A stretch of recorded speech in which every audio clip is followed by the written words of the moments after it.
all to bed.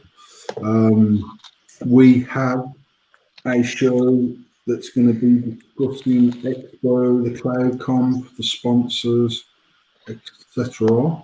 Just bear with me for a second while I mute some stuff. So we are live on Facebook, so please do not say fuck or bugger. If everyone watching the feed on whatever platform they're watching it on, which could be YouTube or Facebook, share the feed for me, please. I'm just trying to bring up the YouTube one so I can look out for some comments, etc. This one is low, no, so that's the one. Just need to mute that. Sorted. So, people, Tom normally does this bullshit. So, Nikki, what have you been up to this week? Not sleeping like usual. Not sleeping like usual? Yeah, mate, not sleeping. Why not? Insomnia. Do you suffer with insomnia? Yeah. Well, the plus side to that is there's only 4 more sleeps till Christmas. The plus side to that is Christmas is a fucking pile of wank and I just can't be arsed with it. I'd rather it be fucking over. It's just another day. I'm that cunt that literally would put the Christmas tree up Christmas Eve and take it down Christmas Day when the kids fuck off to bed. He really is. Solely because I can't stand it. My dad used to go mad every year. You'd walk in his house and it'd be like a gay Christmas grotto.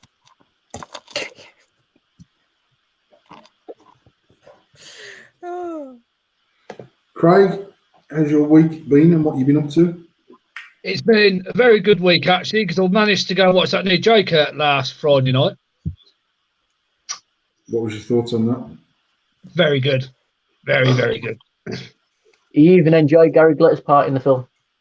See, do you know what? I have to disagree on that.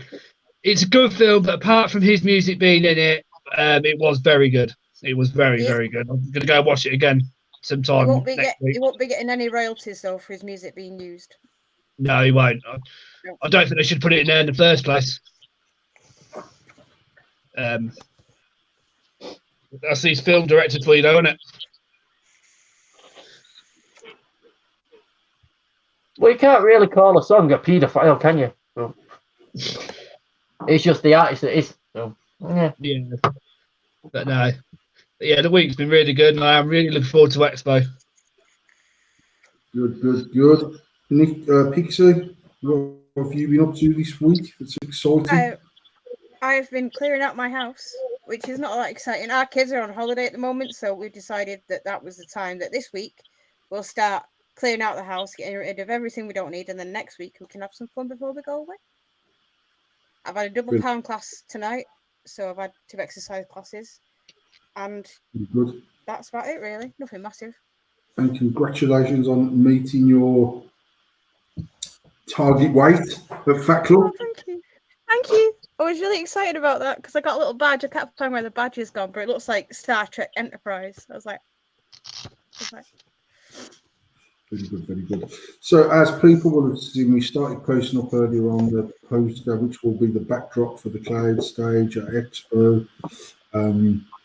It's a hell of a stage. It's 12 meters by 9 meters with a 3 meter back wall. We have 11 sponsors on the wall. I'm just looking for said sponsors. In fact, let me just open another Facebook. Would you like me to put them out for you? I'm just going to open another Facebook tab because I keep the live feed open so I can keep comments, and then I can talk about this one. We have in the sponsors, and I know this because I changed my back banner to it earlier on today, so I should be able to click on that. So we have Death Wish Mods, which is Mr. Maxine Doob, the legend from Canada. We've got Endless Mods UK, which is Paul Harrison, the legend from the UK. We have Nameless Mod Co, which is Jane the unit, Alex James, Alex James, and Scott as well. We've got Morningstar Mods, which is Mr. Oliver Johnson, who is an absolute gentleman. We have AF Juice and Birmingham Fog, which are both my brands. We have Vapors Cloud UK, which is Brian Harrison and Mr. James, both from Evolution. We've got Dr. Vapes, which is the legend Mo. We've got Thick Oil, which is also Maxine, who also owns Deathwish Mods. We've got Dr. Frost, which is Miles. And we have Firehouse Vape, which is Mark Egan. So them 11 people have basically paid to be sponsored on that board, and the money that's been raised from the sponsorship literally has paid for the stage, paid for the rigging, paid for the banner, paid for the PA system, because we'll have a PA system on there so we can manage the cloud comp. And it will also pay, in fact, it hasn't quite paid all the bills, to be completely honest, with the sponsorship. But so there's two prize funds of £500, one for the winner on Saturday and one for the winner on Sunday. We have 4 events running on Saturday, and the times are, bear with me, because I sent it to Adam earlier. So we have, anyone who's seen the latest floor plan, the stage is actually down as the theatre, because on Friday the stage will have a different backdrop, a different banner. It's going to be used as an advocacy stage where various people are talking about various things to do with vaping and regulation. I've been roped into doing one on battery safety, so I'll be up on that advocacy stage at some point on Friday doing battery safety. On Saturday, we have the first comp from 11 till 11:30, which will be 8 people and a winner. So we'll have one winner out of them 8. We'll have one at 12:15 to 12:45, 8 people to get one winner. We'll have 1:30 till 2, 8 people with one winner.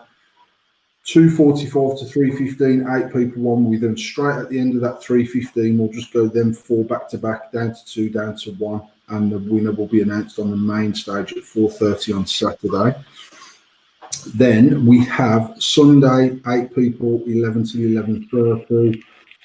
12:15 till 12:45 will be another 8. For them 2 will go straight at the end of the 12:45. They'll be announced on main stage at 1:30, straight after the Juice Awards. So what we're going to be doing over the next week, and that will be me, that will be Nikki, that will be the team, that will be Tom, that will be Adam, is putting up various posts, predominantly in Mod Wars Worldwide, because that's ultimately who's done the event with the Vapor Expo. And the Vapor Expo have picked up any shortfall on cost for this. So I'd like specifically to thank Mr. Jay Cox and his team over at the Vapor Expo for actually, I went and approached them and says, are you interested in doing something? And they've gone for it, and they've actually footed some of the bill for doing this. So that's awesome. I'm just about to go to Mod Wars Worldwide. Maybe I'm not. Just so I can change the banner. So yeah, we're gonna have some very small competitions online to get some entrants through. We're gonna have one thread which I'll post up tomorrow, which will be a thread of people posting cloud videos, and literally myself and the team will just randomly pick some people. It might be a funny video where the people with the most likes get through, but obviously anyone that's entering needs to be available for the Saturday or the Sunday. So we'll have a post for people that are going on Saturday, we'll have a post for people that are going on Sunday. There'll be an opportunity for people that are only going to Expo to be able to get onto the stage, but we're probably looking for at least 16 to 20 people for the Saturday already pre-entered, and then the other 12-ish, 8, 16, 24, 32. So if we can get somewhere around about 24 people pre-entered into Saturday, and then we've got the chance to pick 8 people over the course of the day before the last competition, which is at 2:30. And then the same for Sunday. I want so many pre-entered so we know that we've got an amount of people, and then we'll just do some live shizzle on the stage and get some entrance through.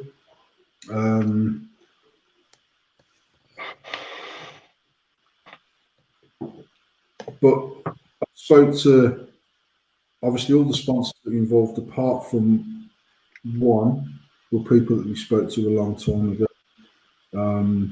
I've actually had an overwhelming response for people wanting to sponsor the event, which is good, because our thoughts is that this is obviously the second event of the year. We've got London in February, where we definitely won't have a stage in February, purely because there's not enough space at the event. But we might do something on the endless stand or on the main stage. We might do something to get some people through from London to be entered into Mays. We will run the same event in May. The overall winner of May, so we'll only have one winner in May, so it'll probably be run over 2 days, so people are going to have to go Saturday and Sunday to be involved in that. But the winner from May will be invited back in October. We'll do a similar thing in October, well, the same thing in October. The winner from October will then go back to back with the winner from May, and they will be sort of crowned the UK King of the Vapor Expo 2020. So they'll win a prize in May, they'll win a prize in October, then there'll be a bigger prize for the actual overall, the winner of the winners. So I'm just trying to keep up with chat. This isn't normally my thing, this is normally Mr. Wood's job. So yeah, we'll get some threads up on Mod Wars Worldwide tomorrow. One will be for Saturday, one will be for Sunday. We'll try and run a competition of sorts on the page where we might have 8 people that want to go do some. I personally don't really get how you manage and do a cloud comp online. However, I know that Adam has run one in the past, and I think Nicky's been involved in some in the past. So I'll probably leave them guys to manage and run that. Here there's some cloud comp going down.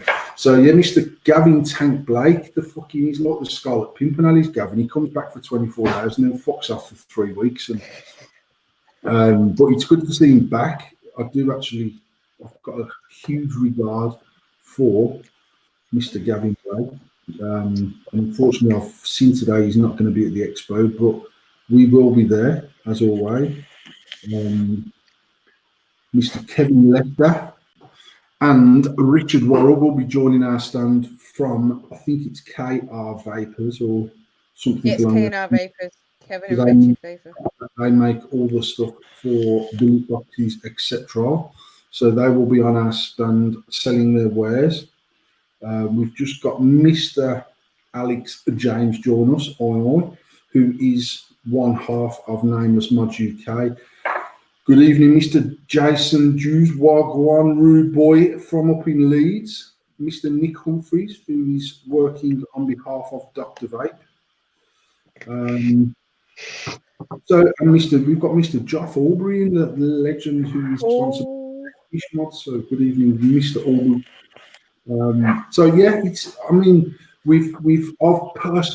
I've genuinely had the busiest year in my galvanizing job than what I've had in 24 years. It's been fucking crazy from December right the way through to current. It's been crazy.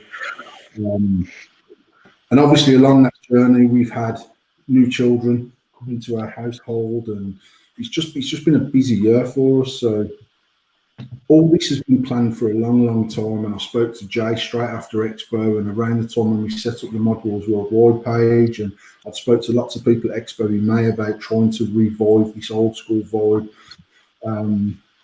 We've managed to sort of pull it all together finally by midday today and get it out there. I've entered this week's postcode lotto. I'll win big check. I'll post it to you.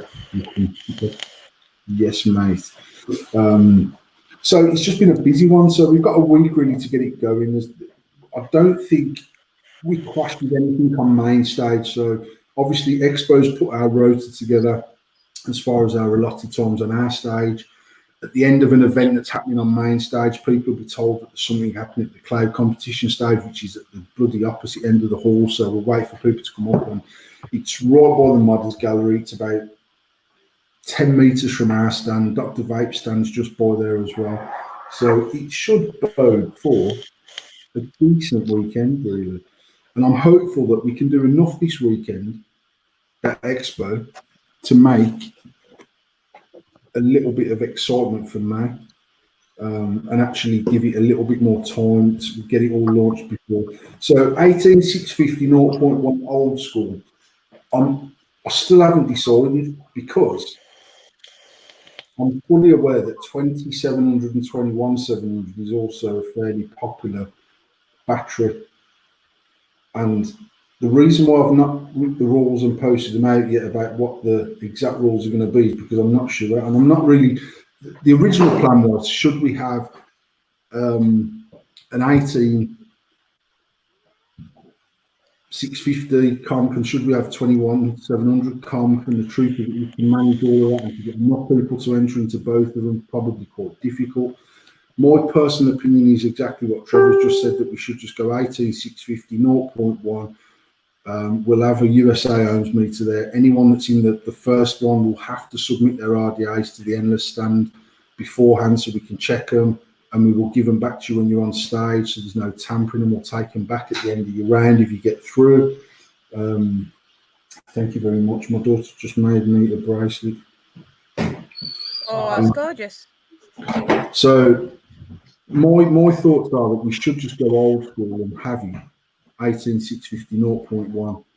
Yeah, Checking the builds. I'm pretty sure that every 21700 series mod is also capable of running 18650. There might be some that aren't. I think that will come with adapters anyway. Takes 18650. We will be selling 18650 compatible mods at the endless stand.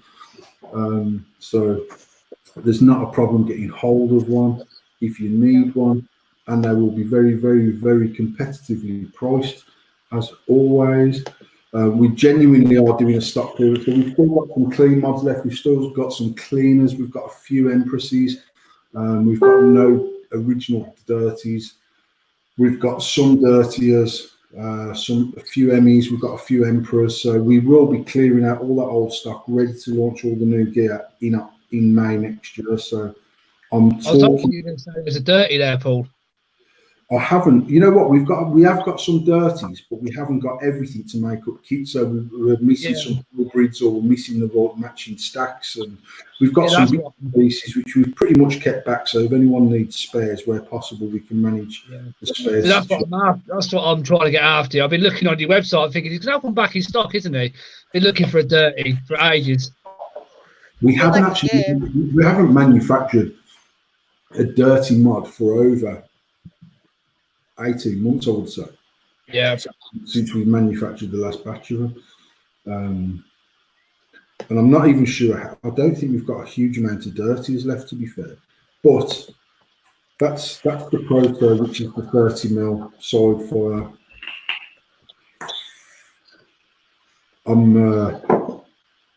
That prototype's from China. However, even before China had the drawing, I am speaking and have been speaking to a UK company to look at manufacturing that in the UK. We have a mouth to lung tank that came to me as part of buying the Thailand mods, which I will do my utmost to get that ready and available as quickly as possible. I'm not going to wait for Expo to necessarily drop any of these products. It's just a case of launching new products will take place in 2020 as opposed to back in. Just a quick question on the mouth to lung tanks. Are they any good? Because I am looking into getting one.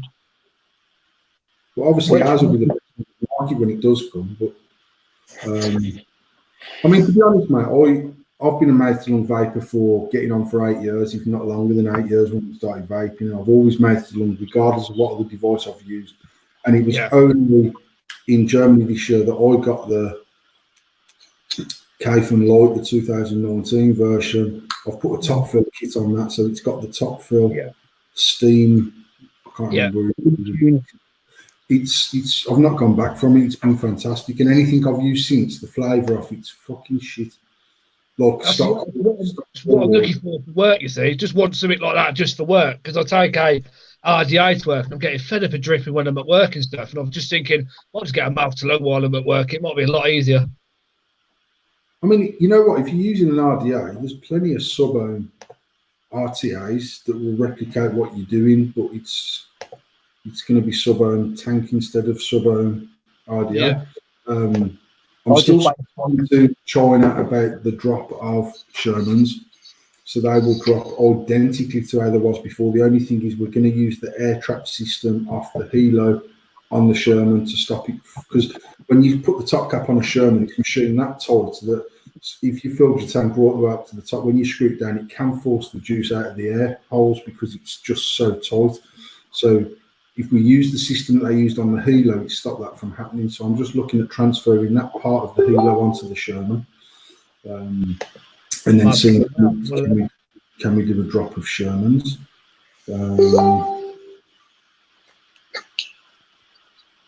Sorry, 1 second.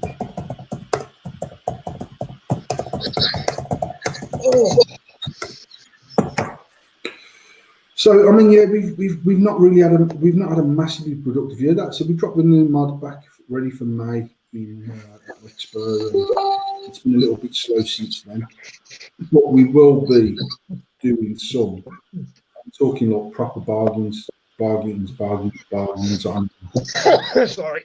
older hardware that's going to be sort of not going to be produced anymore. I've had a sample 28mm Pandemonium produced, which quite honestly I just wasn't happy with. So I'm going to pass that on to the UK manufacturer and see if that's also something we can do in the UK.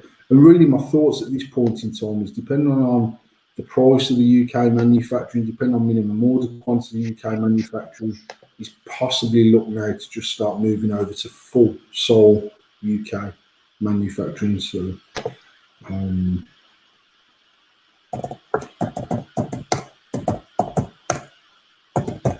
that's my plans for sort of the arse end of this year and next year is to, and then even, I mean, in reality, there's no reason why we can't manufacture the Sherman in the UK. The only thing is that because of the target audience that we've attracted, like literally, we wouldn't be able to sell a mod for 60 quid. It's just not going to happen because the manufacturing costs are completely different.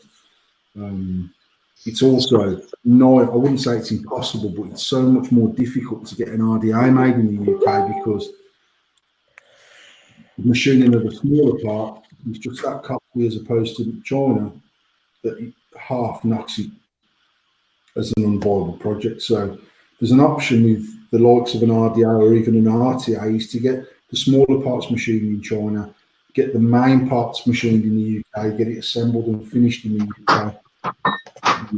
So these are just different things I'm toying with at the moment, really. And deciding with a market that's sort of down considerably, deciding which way is best to put my money, quite honestly. See, it's going to sound like a silly question, Paul, but is it cheaper in China to get the stuff made, or is it cheaper over here? No, it's you know what? It's I could get a dirtier mod set. Well, I could get a dirtier mod on its own with no RDA, probably made for similar money to China, Right. but without the RDA. Oh, right. Okay. I've always wondered, you see.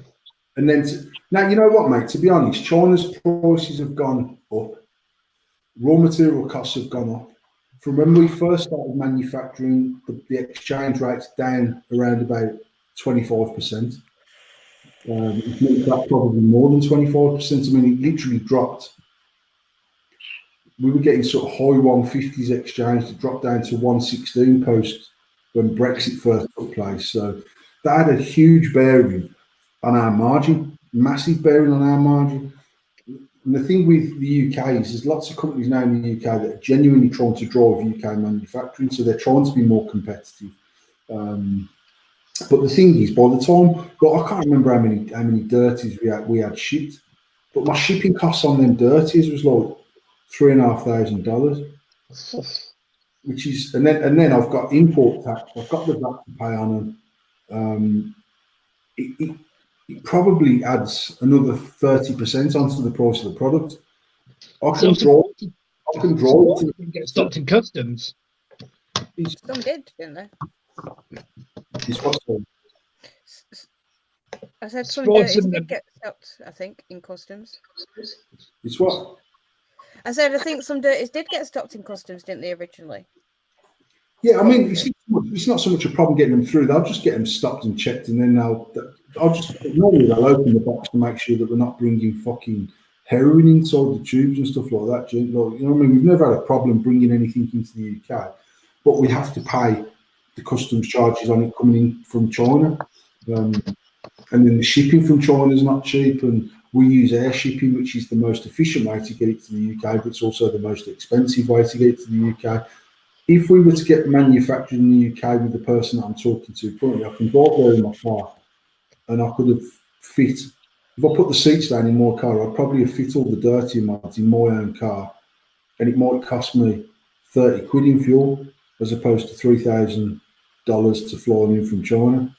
So when you sort of look at the overall picture, it's comparable, but only mod for mod. You put the RDA in there, and they'd probably charge me more to manufacture the RDA in the UK than what I'm paying for the dirtiest set from China.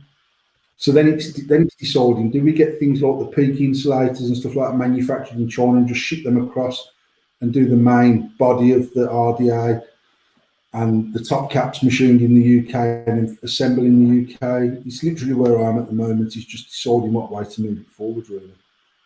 And I think there's some good weight in having UK manufactured products. And as much as people bang the drum about, oh, it's UK made and it's better and it's this, that, and the other, the reality is if I have to put 40% onto more prices, how many people are going to see a noticeable difference on the end product? Yeah. But I've always said, Paul, though, your mechs, the endless mechs, are the best in the UK because they're at a reasonable price and they're better machined and made. And I've found that out with the endlesses and stuff because I've had mechs what I personally haven't ever liked, like machine wise. I mean, yours are easy to build on and I think they're fantastic. Yeah, and there's also different levels of manufacturing in China. But Vapor's Cloud is pretty much made in China. Deathwish Mods is made in China. Both very, very good brands, both very, very good quality, both very, very reliable products. And it's just one of them. It's going to be a significant shift for me as a business to say, right, we're now UK manufactured solely across the board, and our prices will reflect it, because there's going to be people that have used our products for the last 4 years who say, well, it's not worth it for me. I'd rather use a Banter or I'd rather use a Deathwish. But then I'm pretty sure we can be fairly comparable, providing we can get the right bits from China. We should be fairly comparable with our existing price. I mean, at the moment, my every night vape is the Empress because I love for some reason I'm loving the Empress all of a sudden at the minute. That's my all day one at the minute. Just for me personally, I don't take it to work or any of them because I wouldn't want to take one of them to work, and especially the industry I work in. I'll drop it or get it filthy like that. I'd be really annoyed at myself. They're so nice. I don't want to do that. So Gavin Blake, so not related, but wicker baskets from China have gone up 40% since Brexit. China's looking less viable across a lot of different industries. And that's true. I mean, I've been in the galvanising game now for, Paul, I've still got more dirty from the 7th round at your shop. I've been in the galvanising now for 25 years, and during that time we've seen people like we at one of our factories before, we used to specialise in galvanised threaded items, so things like nuts and bolts and larger, big, thick 50mm bars, threaded bars and stuff like that. And then I'd say about 15 years ago, 95% of that business that was manufactured, most of it in the Middle East, went out to China, and it was coming back in from China, galvanised, done, ready to go, considerably cheaper.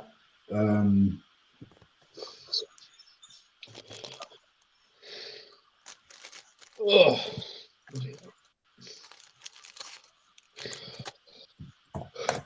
Excuse me.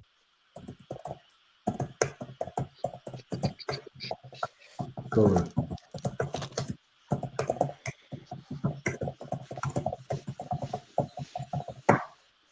Yes, but then what I've seen in the last 5 years is actually people are bringing that back into the UK. Now, the sort of the difficulties is that 15 years ago, when so much of that work went out of the UK, lots of these machine shops shut. Lots of the machines weren't even put back into circulation. A lot of it was scrapped off just for scrap value, literally, and then they were crushed and the steel was sent back out to fucking China, ironically.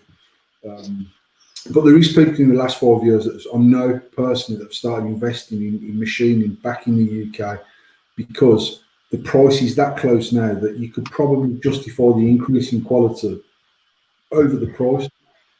But if you think of these nut manufacturers, they're manufacturing 200,000 nuts or 100,000 nuts at a time. When we come down to sort of making RDAs, if we make 300 RDAs, that's as much as we're ever going to make in one run. So you start putting 300. I don't know, our RDA off the top of my head has got 1, 2, 3, 4, 5, 6, 7, 8, 9, 10, 11, 12, 12 to 14 parts for an RDA. Bloody hell. So you start doing 12 parts times 300 of each. It's a shit job for any machine shop. I got a question for you, Paul. What's your favourite endless RDA, though? As we're talking about them. Well, my favourite endless RDA is any of them that use the V2S deck. Quite honestly, I just think that deck for me is, I've not gone away from it for a reason. It's because it's just makes so much sense to me. That said, I've got a slam piece here and I've got the Asgard on it. That RDA is quality. Genuinely, it's actually a really, really good RDA. Oh, you got the Asgard RDA, have you? I was actually given it as a gift off Brom when I was in Germany, and on the endless prototype, I've got the 30 mil, whatever it's called. Is it the slam piece or something from Purge? I don't even know what it's called, if I'm being honest. How's Tash getting on with Asgard RDA? How's she getting on with it? Who? Your Mrs. RDA, the I Asgard. haven't built it, mate, so she's not getting on with it at the moment. No, I bought one. I just personally, for me, I just didn't like the deck. In my opinion, I just thought it was a bit too crammed in. Yeah, I mean, the deck's too crammed. Yeah, so like for your cotton and stuff, for me, it was just a bit not wide enough. Just personally, for me, where you're putting things, you get around it. I mean, there's more than, but certainly in this there's more than enough. And obviously, I've used. I think I had the mini. Yeah, I think I had the mini RDA, not the big one. I've got 5 mil cores in that. Yeah, I think I had the mini one. I mean, I looked at the deck on Tasha's the other day, and it looks. You need to sort your building skills out, mate. I've only just. Do you know what? I've only just started to use wire, like wrapping it myself. I used to buy pre-made for a little while. That's your fucking problem, mate. You need to up your game. We used to have to fucking put series builds in battle decks back in the day, mate. 18 mil deck. Try and get a fucking 14 wrap build in there, dual coil on a 3-post deck. So you had to pre-bend your fucking leg back into the centre coil when it was just long. Anyone that comes into this game now is spoiled with ease of use on anyone's products, not just our products, on anyone's product, because everyone just keeps adapting and making it easier and easier and easier to build on. So when I look at some of the decks genuinely we used to build on fucking 7 years ago, I don't even know how the fuck. But Tasha, I built a battle deck for Tasha about 3 or 4 weeks ago for one of her stacked AV mods, and I struggled like fuck to get the build in there because it's 3-post. I've got to pre-bend my legs. Mostly I've got 80 wire in the house, so I was trying to get lots of wraps on there to get the resistance up for a series build, and I kept running out of space in the deck, and I was like, fuck, I need some canthal. And obviously back then you only had canthal, so you might use a 24 gauge canthal. Talking about a battle cap, I've got one sitting in my drawer. Someone gave me, but I've never built on it. Never built on it at all. It's just sat in my drawer. Well, they brought out a 2-post battle deck at a later date, which just completely revolutionised the battle deck for me because it was just made so much more sense. But a 3-post, hard work, to say the least. Yeah, I've got one sitting in there. So I think it's a free post. I just never built on it. I was given it and I just threw it in the drawer and never used it. We've had a couple of clone ones like ages and ages ago that we used to use. They're not that bad. You get used to it. Mm. It's that middle clip that always gets me for some reason. Yeah, I mean, I'm not a pro builder by any stretch of the imagination. So, like, I used to see some people's builds, and I knew I would never in a million years would I have got the pre-bends on my legs as clean as theirs and stuff like that. So when two-post decks came out, I was just like, this is what should have always been. It just made so much more sense to me. So when we launched that V2S deck, it was the first of its kind to be twin side by side. And I know around that same when we launched that product, and we've been working on that for about 5 months, I think. And first of all, I was going to have what we done a velocity style deck on one of our first decks, the two post. So then I was thinking, what if we do a velocity style, but then still have the one on the inside as well, so you could either go. And that was the first idea for the V2S. Then one day I was just like, actually, if we chop that off and put two holes in there, your fucking jobs are good, and that's all you need. And I still believe. I mean, the thing for me is that it depends how connoisseur you're getting over your vapor. I can honestly say that the Asgard is one of the best flavour RDAs I've ever used, and the airflow that Vapors Cloud use, which is normally lots of smaller holes, gives a very smooth inhale. But the actual chamber capacity that's available inside that, which is a 30 mil RDA, is actually quite small because the sides are locked off because of the way the airflow system works on it. So, and it just vapes really, really well. For me, a V2S is, but I can't remember how much that RDA is, 50 or 60 pound, I think, for a 30 mil, might be 45, 50, I don't know, 50-ish quid. I think our RDAs are 25 or 30 quid or something, and you sort of get what you pay for, really. And there's a lot of machining in this Asgard. The way that the airflow works is dead clever. So I take my hat off to Brian because I know he does all the design work over there for him. And he's good at what he does.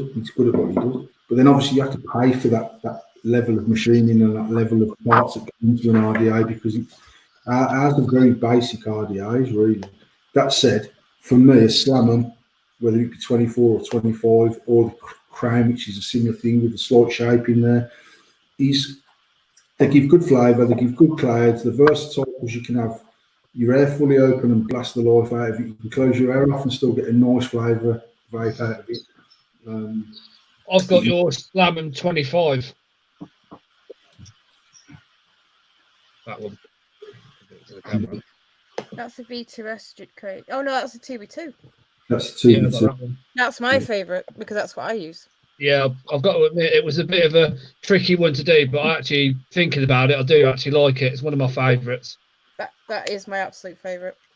Yeah, I steal them all. It's one of my favourite RDAs to build on.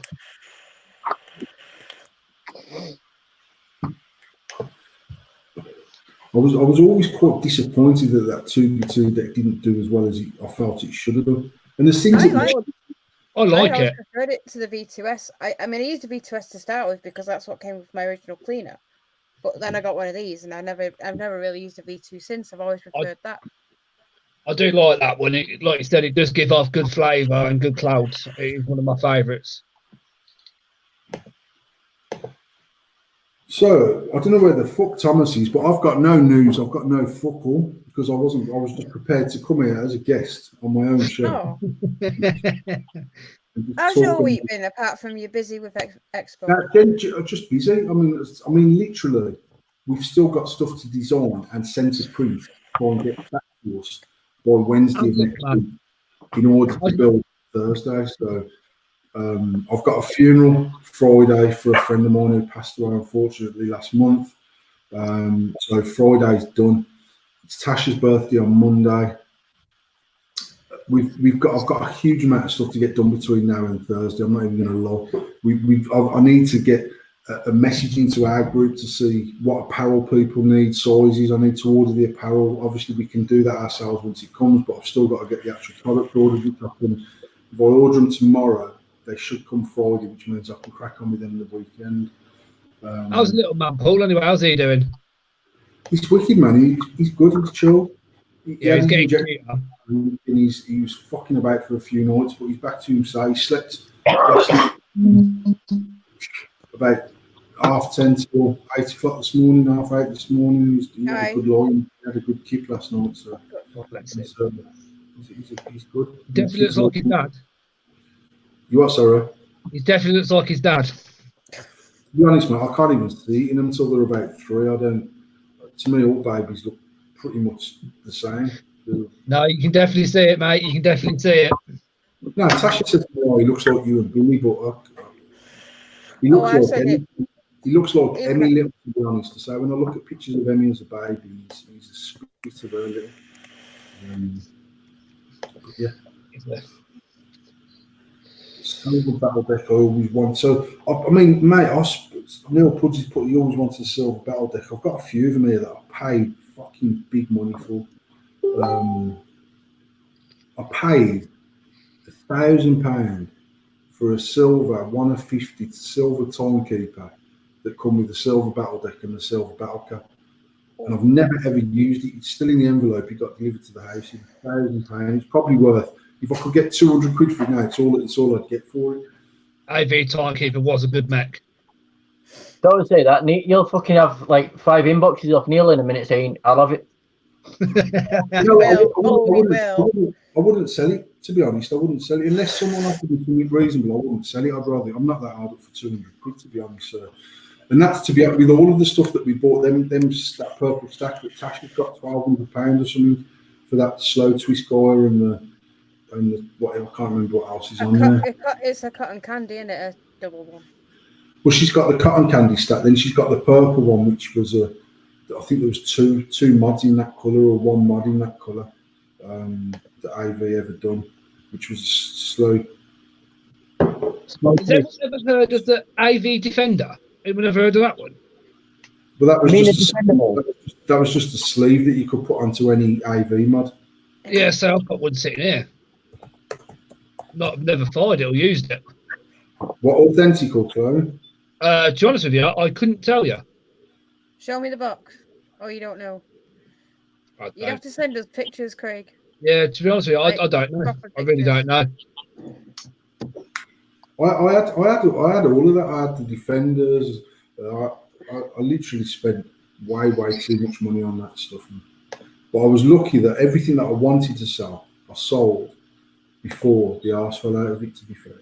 And everything that we've kept now, even though it cost us a lot of money back then, it's stuff that we wanted to keep between us. So it makes no odds to me whether it's worth £1 or £600. It doesn't really make any difference. Mind you, Paul, you've got one mod I like. What you've got out of the Death Wish collection, you've got one I like. What's that? The 4 Horsemen one, your silver one. Your series box. That was a present off Maxim as well, so I didn't pay for that. That was gifted to me. I've been looking online everywhere for one of them. You can't get them now, can you? Well, it was a limited edition mod when it came out, so yeah. And say any mod, like the stack timekeeper that was gifted to me from Eric Hutchinson, who was at AV at that time. I had a prototype M1P5 off Eric. I had a prototype captain's cap off Eric.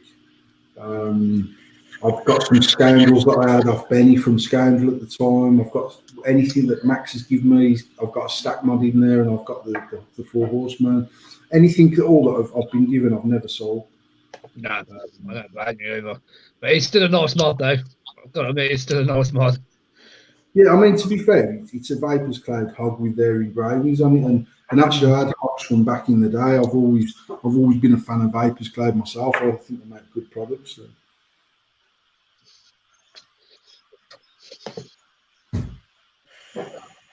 No, there's still one mod that I'm waiting for, but it's sat in your drawer. Which one? The Stacked Emperor. You know what it is, mate? I think I said to you, when we tried to screw the stack sections into an Emperor, so they sent us so many stacks and so many mods, and they'd used a different thread on the prototype stacks as what they did on the normal mods, and I can't find the actual mods that the stacks go with. So they're naturally good for nothing. So, but they're there somewhere. I know for a fact that box of stuff got delivered to me in my office at work, and then I would have brought it home because I set up a stack Emperor in my office, and I had it working there. I'm aware. I remember the cloud chip. It's in the house somewhere. It's in the house somewhere, and I've got another one of them as a proto that has never been built. See, now you're just making it worse because I'll just bother you for that as well. Well, I was thinking of getting this prototype spray because obviously Dave's done some awesome spray jobs on some of the stuff that he's done for Expo, and I'm thinking of just spraying this. Well, if you spray it purple and it goes missing, it's not in my pocket. Just a heads up. Well, so I don't know if I showed this before, but you can take, it's got the same thread there as what it's got there, so you can take the top hat out, and you can take the bottom out, and you can put the top hat in the bottom and the bottom in the top, and then it fires from the bottom instead of. So you can have the fire button that way and completely switch the RDA to the other end, or you can have it that way on the side, or from the top. Huh? Yeah, it is, Craig. Yeah.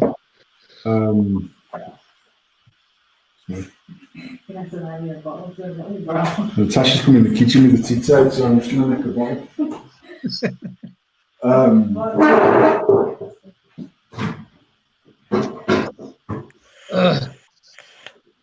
I can't remember.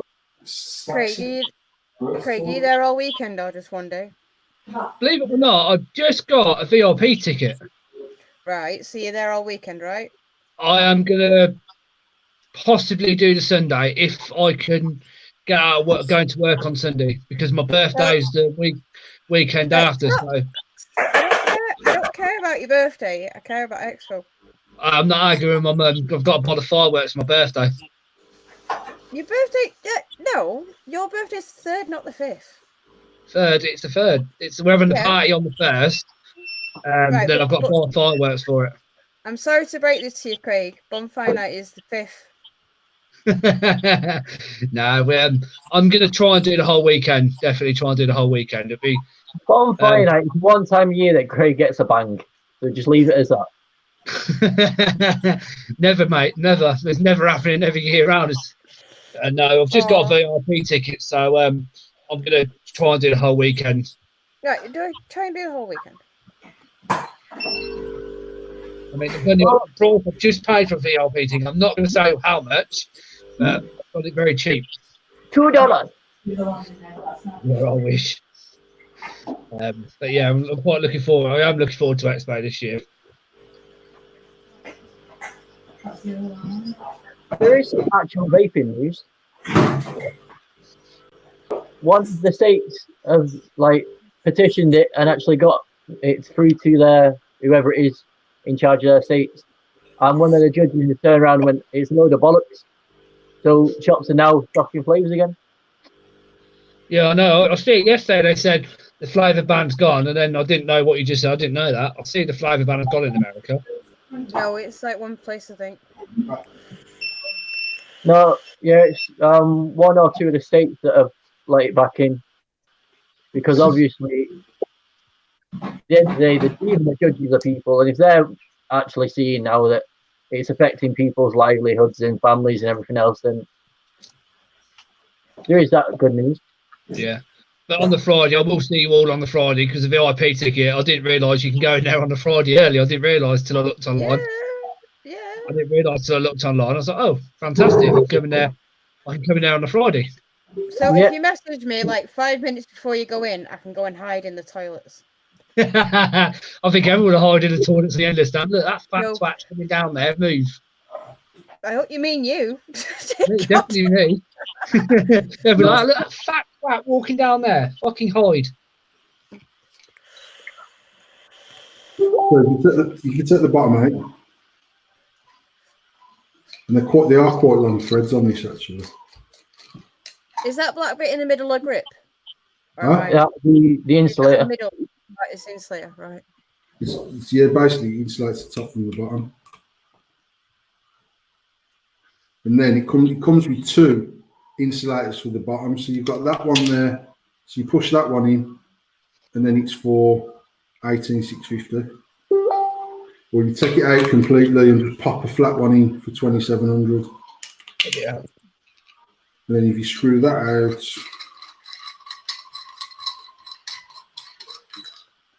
you can screw it into that way.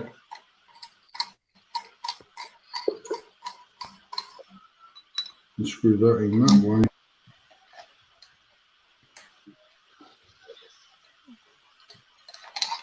And it just messaged me. He said, "Give him 5 minutes. He's just waiting to come in."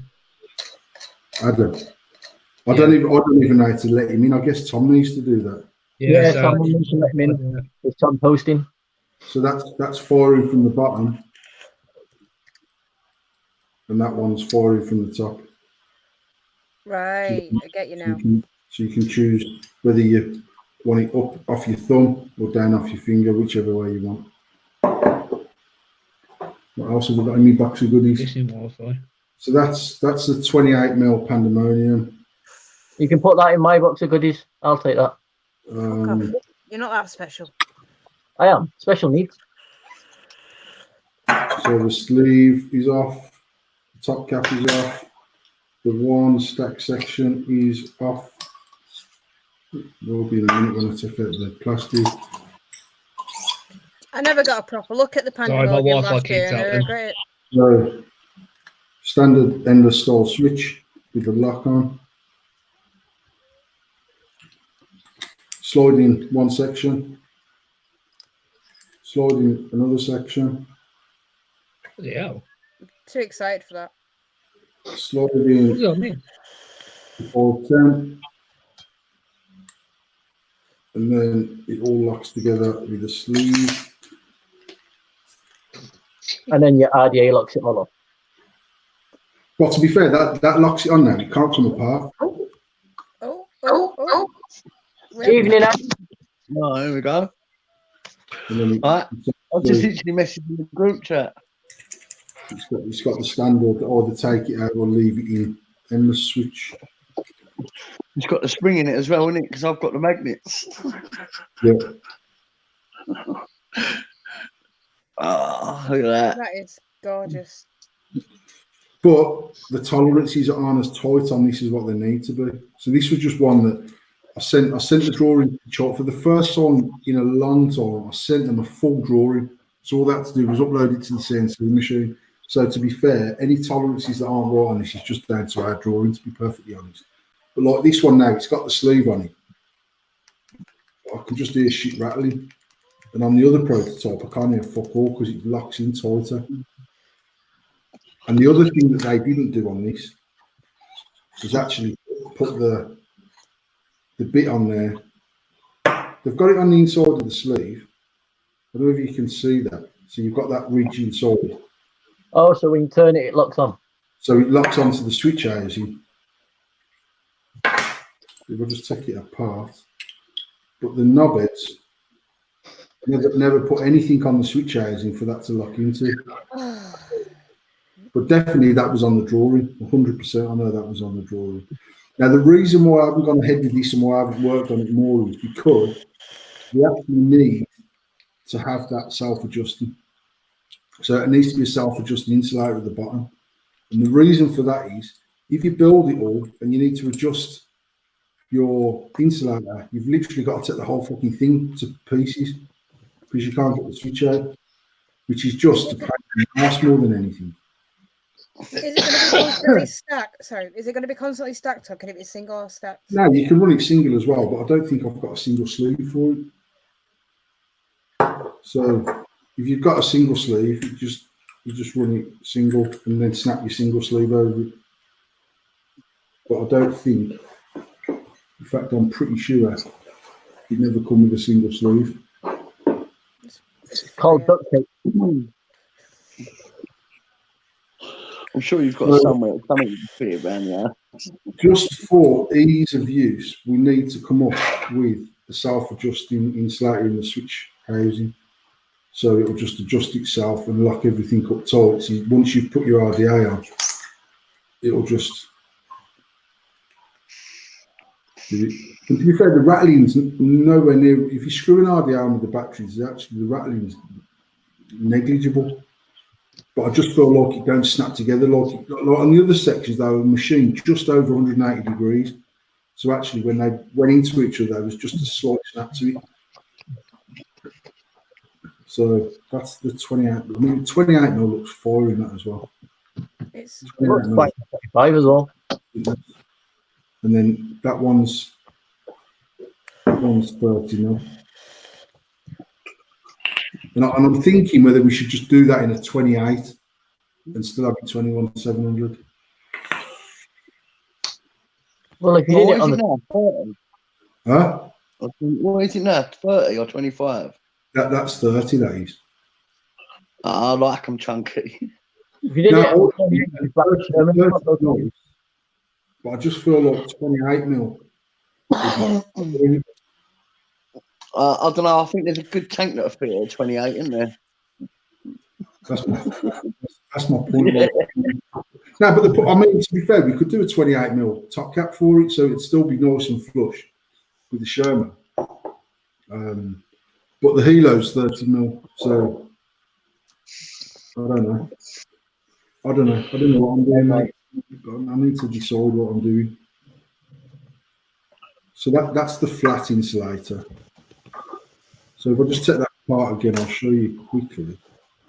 I know this was in there. So in the bottom, you've got this. And this was only. I mean, that won't be exactly like that. But the reason why I've done it was when it's all screwed up tight. If that's in your bag, and that gets pressed down, it'll obviously fire. Mhm. So when you've got it all screwed up, if you undo the centre screw out, it means that the battery's got no contact with the bottom. So actually, it just acts as a switch. Yeah. That's cool. Take that out. So any idea what So that's when that will be coming out? That's the 18650 insulator, which is raised by 5 mil, and obviously sleeved, and then that pulls out, and that one snaps in. So that's if you just run it 21-700. And I say that pin in the centre, like now, if you can see that, my fucking camera's working backwards, so I keep going off the wrong side of the screen. Yeah, you can see it. Like obviously the battery will sit on there. When you screw that screw in, it'll then make contact. So if you unscrew it in transit, it stops it from firing. And then so that is set to be firing at the bottom. But if you wanted it top fire, you can just take the top cap out at the bottom, and you can screw that in the top. Put that in the bottom instead of the top.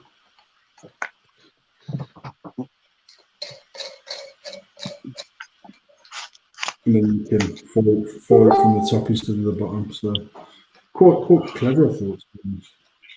Oh, it is.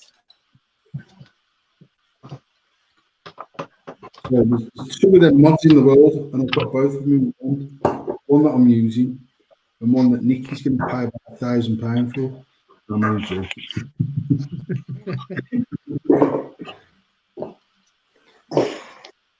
But then I've obviously got prototype dirtiers that were slightly different to the manufactured dirtier. This is You know, everyone's rewinding that and pausing it. So that's the right point. Isn't it? Everything, we did screenshots. That's obviously a Birmingham fog. Next Yeah, edition. and you know what? We can't get it in time for Expo, man. I'm gutted. And that's purely because the concentrate company have been dragging their fucking heels. But it's all ready to go. And I mean, we done our damnedest to get it done in time. It just hasn't happened. I don't think it would be an Expo unless there was some kind of drama with a juice or a mod, would it? Mate, it's like I was just saying before you come on, we haven't sent fuck all to print, nothing. The banners aren't sent to print. There's 10,000 leaflets unprinted that haven't gone to print. There's the apparel for you guys and the team that I haven't even ordered the apparel, which I need to order tomorrow, which I should get Friday, which we can work on over the weekend and Tuesday and Wednesday to get done for Friday. To be fair, it's not an expo unless Tash is doing a coffee run at like 4 o'clock in the morning the day before. It's mad. And we haven't got a lot. I mean, the way the new stand is, so the new stand is just going to be one back wall, 18 metres long, and it's going to have 5 banners in there, which are 3 metres square. So we'll have a AF banner, a Birmingham Fog banner, a Belden banner, an Endless banner, and then a shade vaping stroke battery safety type banner of some nature. It should be our quickest setup time ever this time, because we just got to put them 5 banners onto the framework. That's it. The stand's done then. We've just got to get the cabinets in, and then it's about filling the cabinets and sorting our shit out. That's all. And the sofas, yeah. The what? Sorry, yeah, the sofa. Yeah, we've got a roommate for more sofas and stuff. Get me worried then, Paul.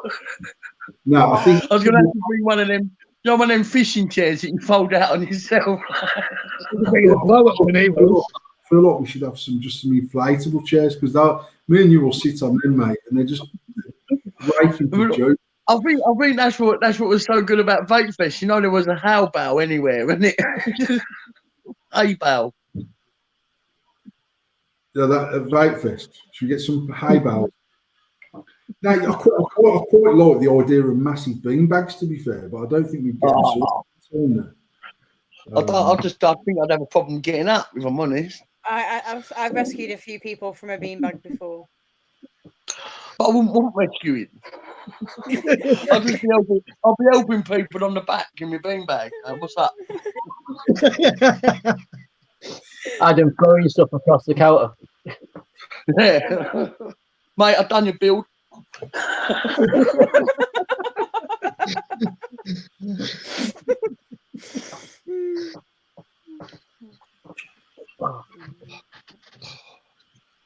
Well, it's exciting, isn't it? Who was the last addition onto that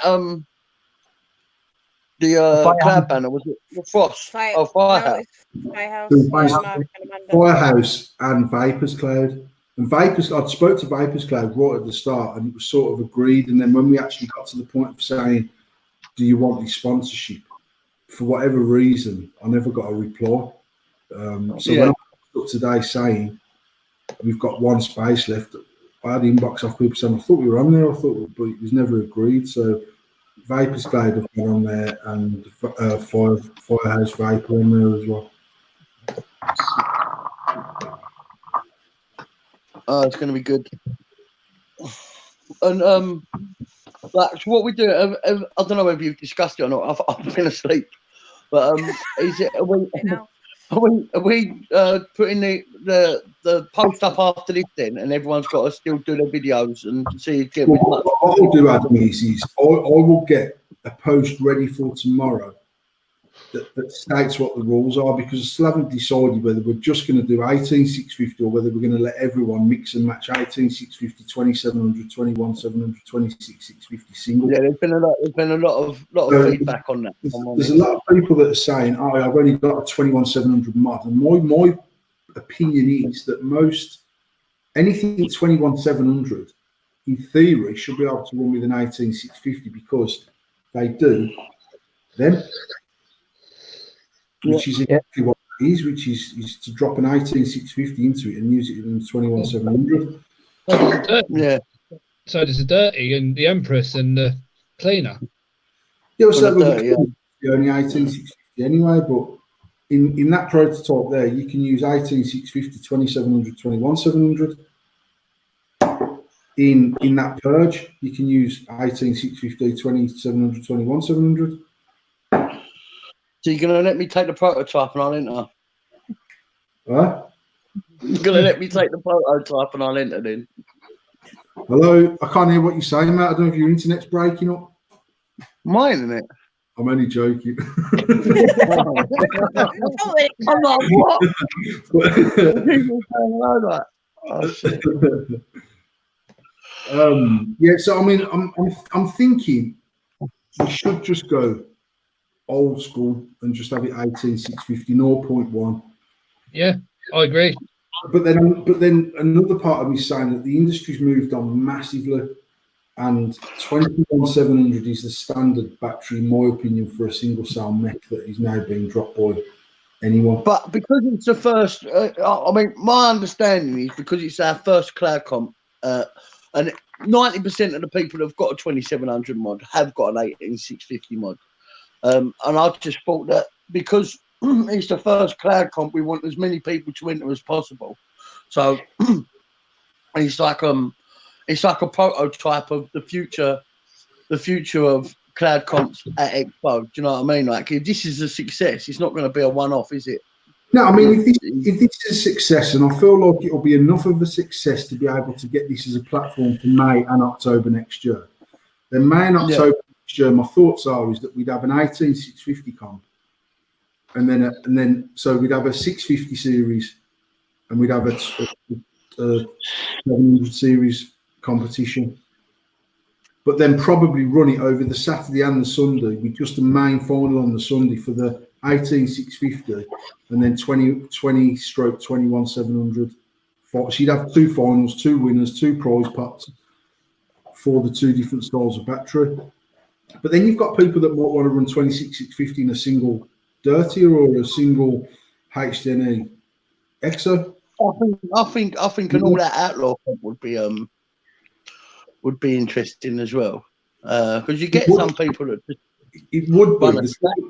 The trouble is that people will take the piss on a stat mod, and on Friday I'm stood up on that stage as an advocate advocating battery safety. I mean, that's literally one on the stat mod. What they've asked me to do. We're going to be giving away free battery wraps at our stand over the course of the weekend. We're going to try and promote battery safety as a thing. We're getting 10,000 leaflets printed that will go out to every person that comes into the event. Well, it won't actually, because I know there's more than 10,000 people going, but there's going to be 10,000 leaflets printed that will go out with people's passes until they run out. That has got very basic battery safety on there that lots of people don't understand. About 3 weeks ago, I wrote an article for the Vapor Round magazine, which should be going to this one for the show. Actually, when I wrote it, it was mad. When I sent it back to our staff, how many of my own staff weren't actually au fait with what I'd written. And as complicated as you can make it, it's also very easy to make it very basic and very understandable, and a very basic set of rules that says this build, this battery, yes or no. That's it. I mean, that's the essence of the battery safety. But then it's when I actually looked into the battery safety myself, and I understand it fully on a mech mod, then you've got this grey area of regulated mods where everyone goes, oh, you can't use a 30Q in a mech. And I'm like, you can, mate, because if I'm running 1 ohm in that tank on a mech, I can run a fucking 30Q. I could probably run one of them fucking torch batteries that I never would, but it wouldn't be pulling next to no amps. And then people are going, no, if you've got regulated, mate, you need to be fucking on a 30. You need to have a pair of 30Qs in there because they're lower amperage, but they're higher MAR. But actually, I thought the whole point of a regulated, if it weren't safe, it ain't going to work. No, yeah, but that's not always the case, mate, because it's only safe as long as the electronics are working properly.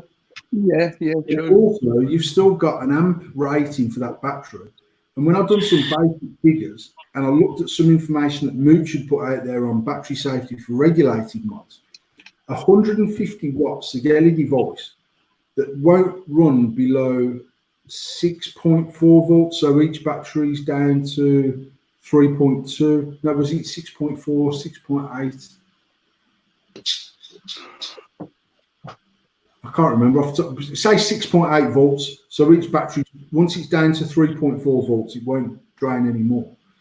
But when you're working out the battery safety on a regulated mod, instead of doing the coils divided by the fucking power equals the amperage draw, what Mood said was you need to look at the lowest voltage the battery can operate at.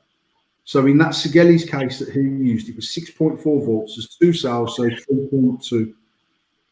Well, say 6.8.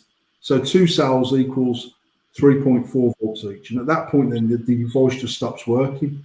But actually, when you do the maths based on 3.4 volts, the device can run at 150 watts, which means each battery needs to be capable of offering 75 watts each. The 30Q is not even safe in a 150 watt device. Now, say it's not safe. There's going to be people that watch this go, "Don't talk such shit, you fucking fat prick. You don't know what you're talking about." But the point that I'm trying to make is there's battery safety, and then there's bro science, which says, "Yeah, I know that a 25 hours only rated to 20 amps. 20 amps converts to 0.2 build. No one's running 0.2 in single mech for chasing. Certainly, there might be people running a 0.2 build." In squonking, etc., or whatever. So, for whatever reason, the norm became 0.1. So you're doubling the amp draw. So you're actually doing a 40 amp draw at 0.1. Now that's 40 amp continuous. And again, when you look at the way that vapors vape, and I'm watching Adam in particular who just took a drag then, you're actually taking a pulse of maybe 1.5 seconds. So the pulse rate 25 R. I don't know what it is off the top of my head, but it's probably in excess of 80 amps for the pulse rating. So 40 amps on a 0.1 build, you're more than safe. And for most regulated circumstances, unless you're running 150 watts, blah, blah, blah, blah, blah, it really doesn't make that much difference. But you're relying on a chipset to draw a 450 watts when the batteries run down to 3.4 volts. So the worst case scenario is not on a fully charged battery with a regulator. It's the opposite. Whereas on a mech, it's the opposite. You're looking at the full charge battery because the lower the battery goes, the less power it delivers to your unregulated device. With a regulated device, the lower the battery goes, the more bollocks it's got to put through it to still maintain 150 watts. If that makes sense. So yeah, you've kind of lost me and then got me back, then lost me and then got me back. So when you do the basic maths for working out a safe build on a mech mod, most people use 4.2 volts as the voltage because that is the battery fully charged. Although the nominal charge of a normal cell is 3.7, but it will charge at 4.2 volts. So when you do the battery calculation, it's normally you use 4.2 volts. And then you've got your own of your build, and between that two there, it gives you an amp rating that you require to use.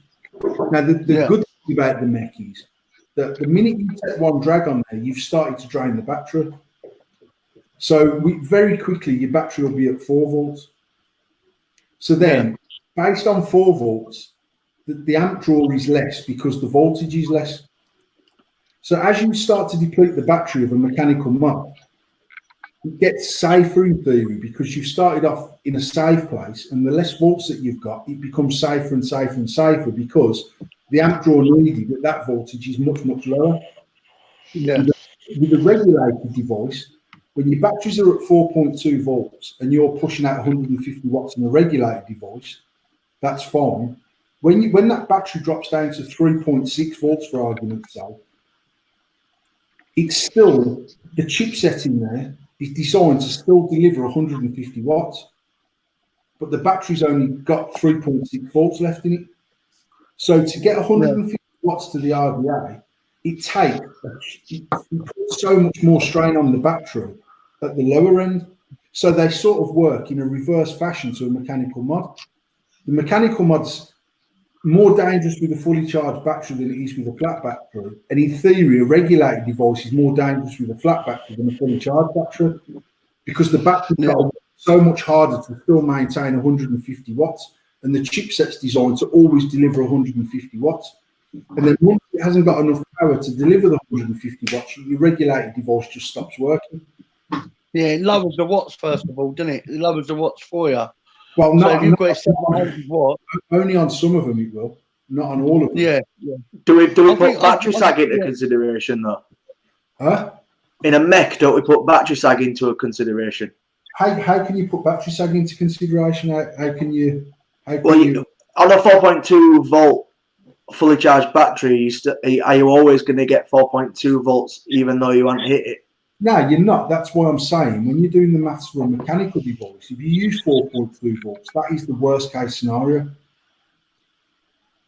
So again, I can remember back in the day where people were running, I don't know, 0.6, 0.4, 0.5 builds. One certain group was doing this whole bond build thing, 007 build, 007 build. Now, from my personal experience, I found that 0.1 was nigh on a perfect ohm for most cells at that time, and I'm talking 4 or 5 years ago, where battery sag wasn't a major thing. If I went down, and a lot of people say, oh, it's 0.09, it's not that much lower than 0.1, but it's 10% lower. It's only 0.1 of an ohm, but it's 10% lower as a value. So when you get to 0.8, it's 20% lower, which means it's putting a much bigger strain on the battery. But the other thing is when battery sag kicks in, you might only be delivering 3.9 volts to the fucking coil. So actually, you could have someone with a 0.07 build and someone with a 1.1 build, and they're actually delivering a very similar outage because the battery will sag that much that the performance at the RDA end is shit by comparison, which is why for anyone, I can remember me and you, Tom, having a conversation about 3 years ago, late one night when I first discovered 2700 batteries, and I was saying that for me at that particular time, the sort of the mods, the machining, the threads, the switches, the RDAs, the ability to put a decent build in the RDA, the wire that was available to the consumers, all them things combined put mods, in my opinion, on a very level playing field. And then it became down to aesthetics or price, and it became down to whether you liked a certain brand or a certain person or the look of their mods over on buying that mod because it outperforms any other mod on the market. There was a few exceptions in that pot, predominantly the shorter, and that was because of the design was so clever. But then when you go for something like that, that is, you can't get more conductive than that because there's literally nothing apart from battery to RDA, and there's no machine tolerances to be taken into account. There's no springs, there's no switches. Literally, when that bar touches the top bit, it completes the circuit. So the bottom is sat on the mod is sat on the bottom of the battery with a full contact, and the RDA is sat on the battery with full contact. So yeah, it's not going to take the threads into consideration or anything like that, is it? Because obviously the contact is at the side of the body, isn't it? Yeah. Now, but in theory, you've still got threads for the bottom cap, which is where the battery's conducting through the body. And I did think about putting a solid piece in the bottom, but it just changes the machining costs again all over because it's to do that one piece and just have the battery drop in there is so much more. But to be honest, I haven't done voltage drop test on this, but I literally had the RDA on one mod and fired it with brand new fresh selling, and I had the RDA in this mod with a brand new solid fresh, and it was considerably noticeable difference just by firing it and looking at it. It was crazy. So the soy was an exception to that rule because of the cleverness of the switch. The Vapors Cloud Tech Spring added some continuous conductivity to the mod and all that sort of good stuff. But generally, I just felt that machining had brought everyone to the level playing field. When I seen a 2700 battery, I can remember saying to Tom, "This is what we need to change the game now. The battery that's got higher amperage, higher mAh, it's safer." Now, it's only safer if Adam normally runs 0.1 flying by the seat of his pants with a 25R, and then decides to continue with a 0.1 build using a 2700 battery that's got a higher amp rating, because it means your normal daily vape is safer than it is using the 18650. But Adam goes, fucking more amps, brilliant, I'm dropping down to 0.08. So actually you move everything back to where you started. Now for me personally, the first trials I ever done with the 2700 with the Samsung 2700A or the Sanyo 2700. Sanyo. That battery by far is fire. It's fucking quality. So we built the mod around that battery. I'd ordered 10,000 batteries, which was a huge amount of money. And then all of a sudden, the manufacturer decided he couldn't give me the batteries because they're actually going into the Tesla cars, and Tesla's demand was outstripping anything they expected and not available. We managed to get hold of some of the iJoy batteries actually off James Burr from Evolution Vaping, and they didn't fit in our mod. They were a gnat's bollock too big because the wraps on them were thicker, and I couldn't find them. Tom was sourcing wraps from everywhere. We were looking at having to re-wrap 1,000 batteries, and in the end, we machined out the inside of the Empresses. Now, the disappointing thing for me is that the battery sag on that iJoy battery was considerably worse than the Sanyo battery.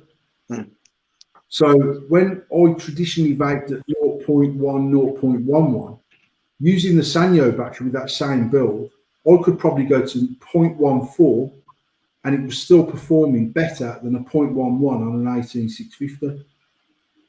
With the iJoy cell, there was that much sag in there, it didn't really give me anything more than what I was getting anyway.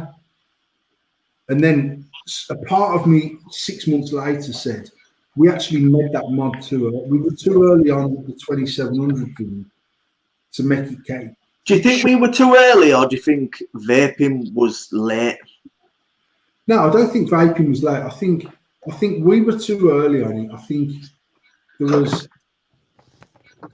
obviously an issue. You know what, mate? I firmly believe that if 2700 A's were available when we launched that mod, and obviously Vapors Cloud launched their Triple X or whatever it was called around that same time, it would have just been a massive game changer.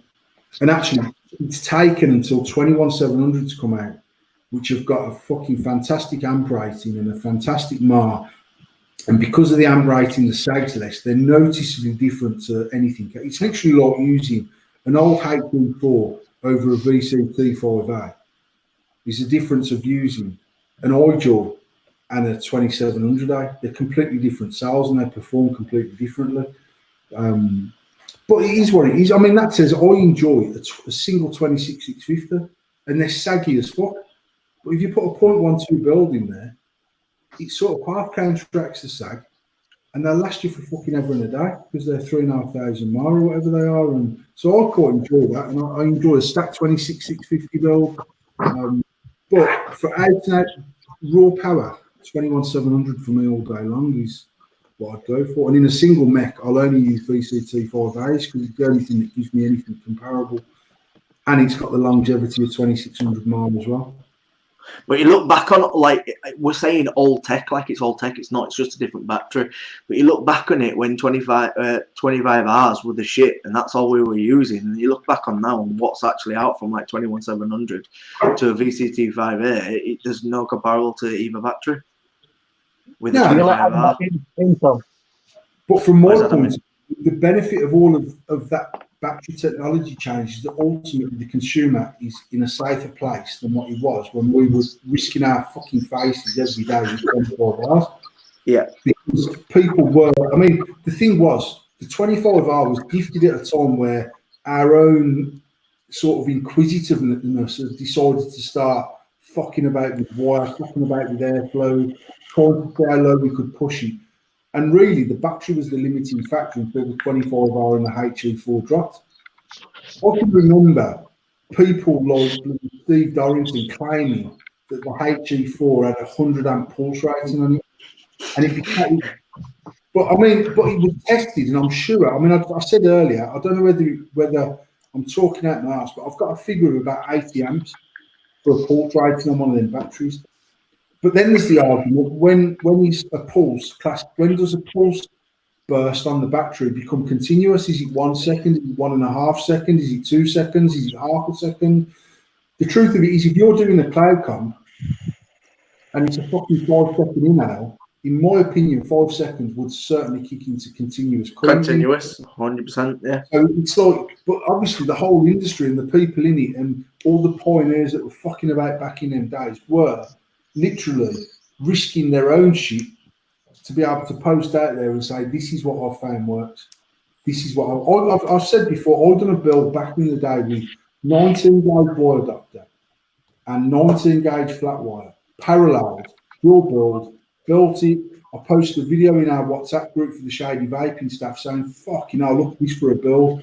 And I was vaping it and it was warm as fuck. I mean, next level warm, it was mental. And when I put it on the SX Mini, it was 0.28.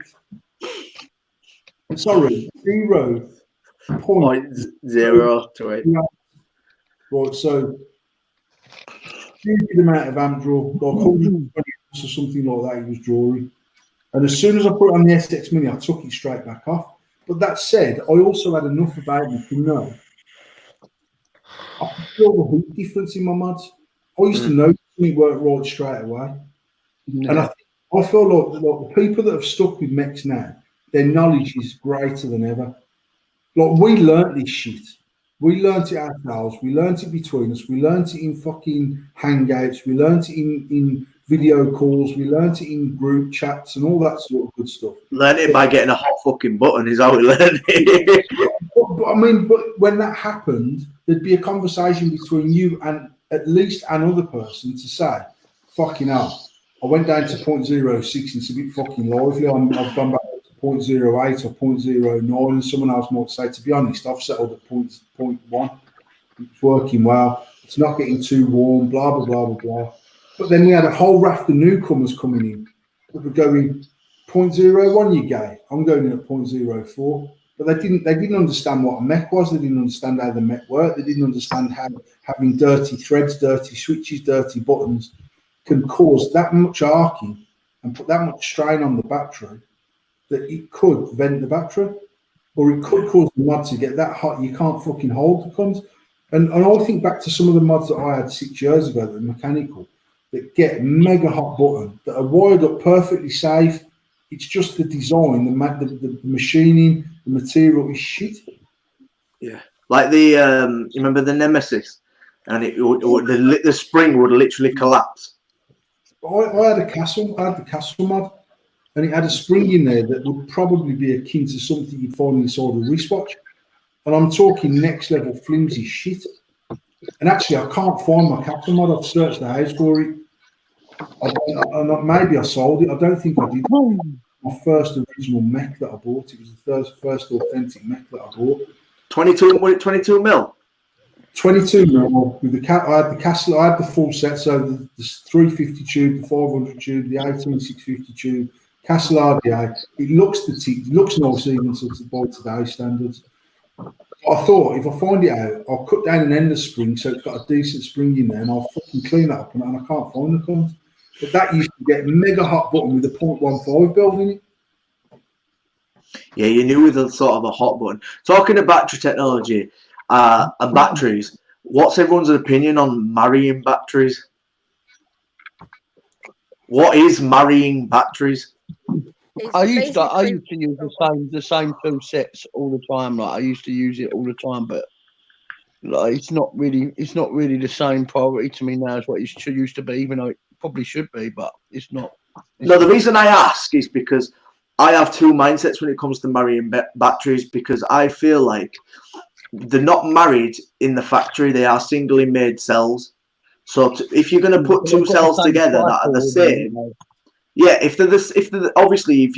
for me, marrying batteries is two batteries that are the exact same. So if you put in VCT5As together, you use VCT5As together. You don't put a fucking 25R with VCT5A. Yeah. That's my sort of inkling of marrying batteries. But I know people who will buy a set of batteries and they will stick them batteries together, and that will be a married set.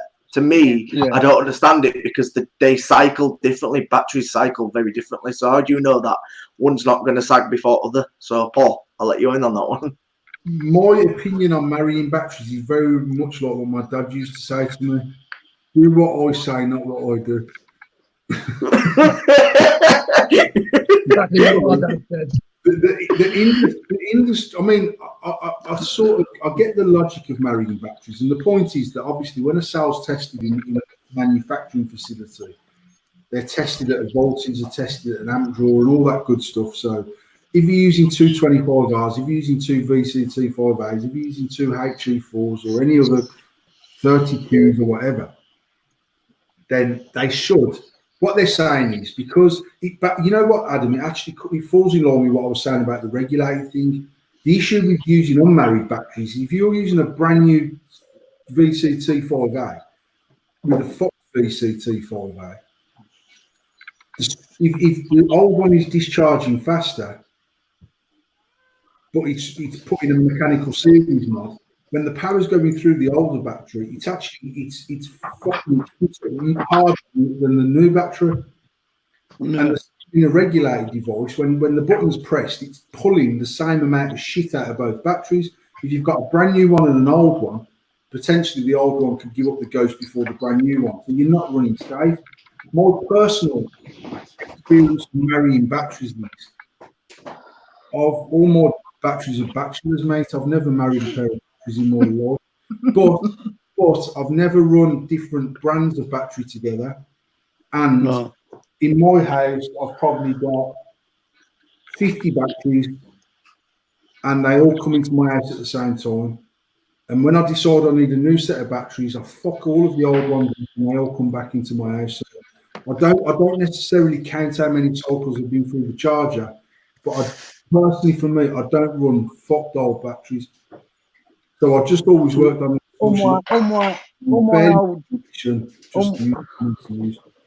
all my new batteries are like my mech batteries, and then they get relegated to my regulated devices. Regulated batteries when I get new ones in, and that's all I use now. Like it's not.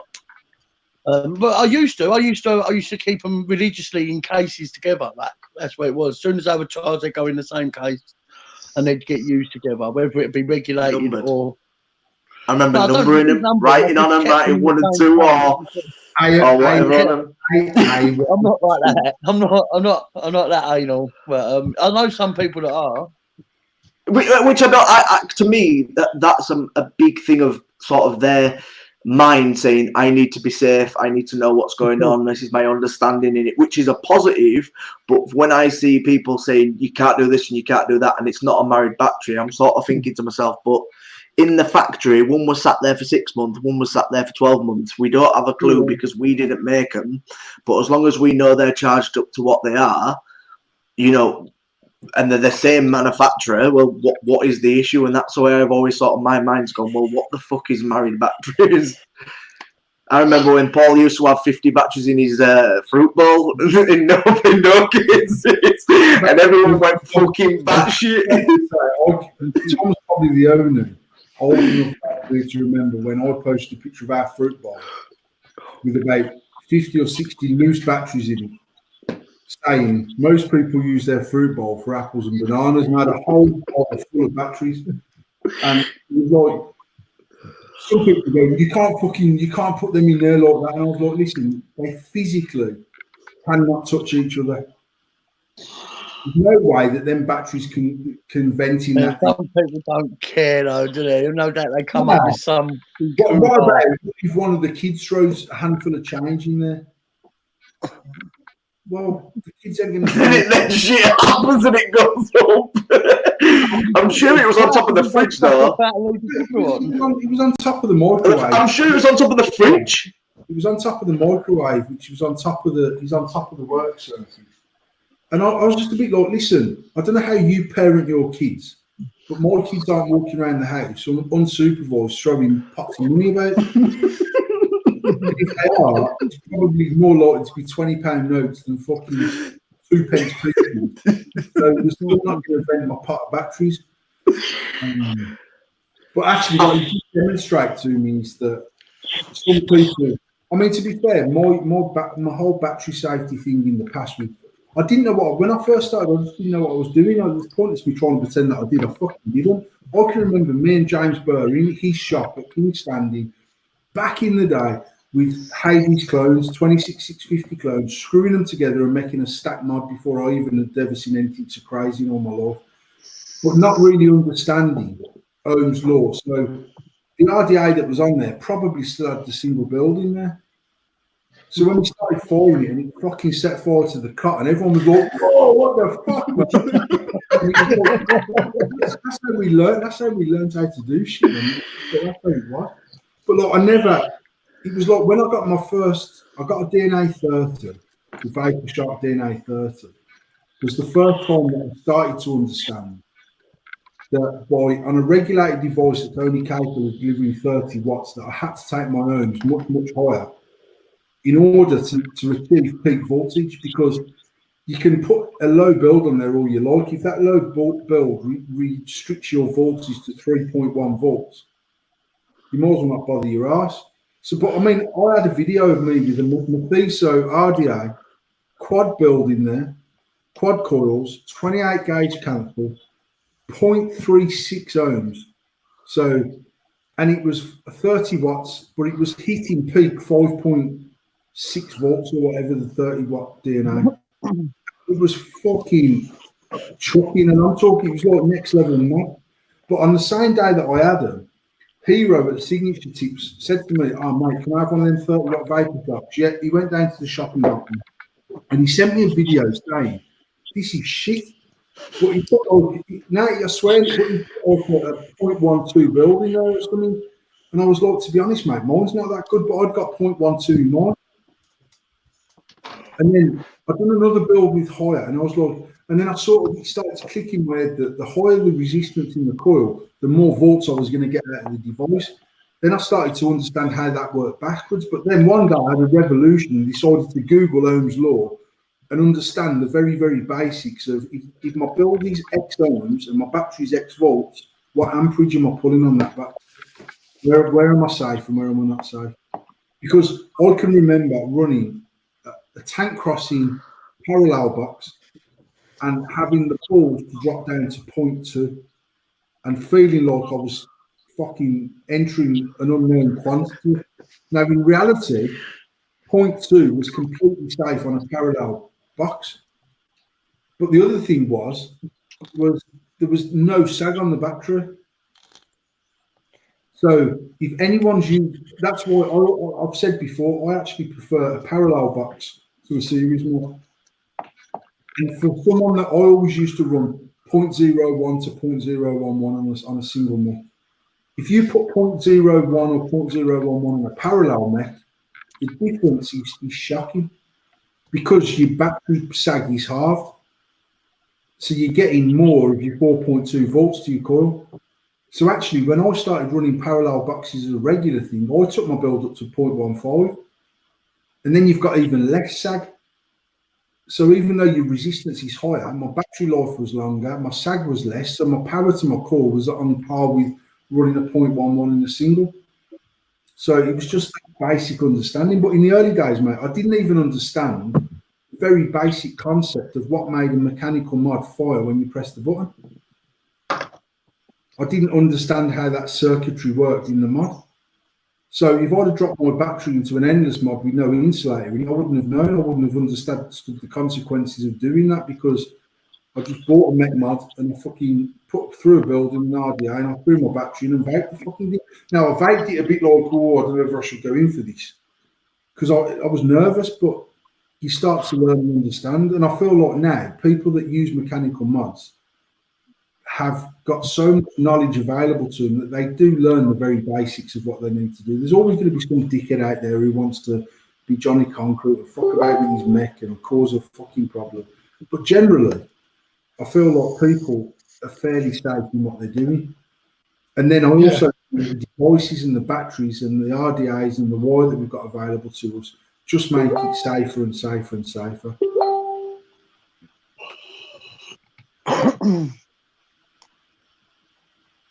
So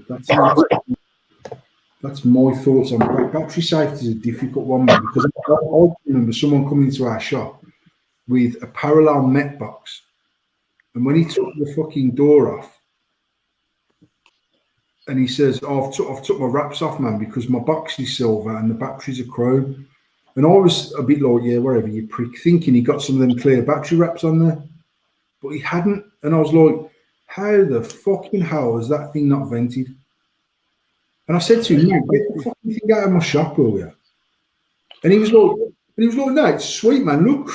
And I was like, seriously, get it out of the fucking shop, because that's only got to touch the wrong place once. And then batteries were hard short.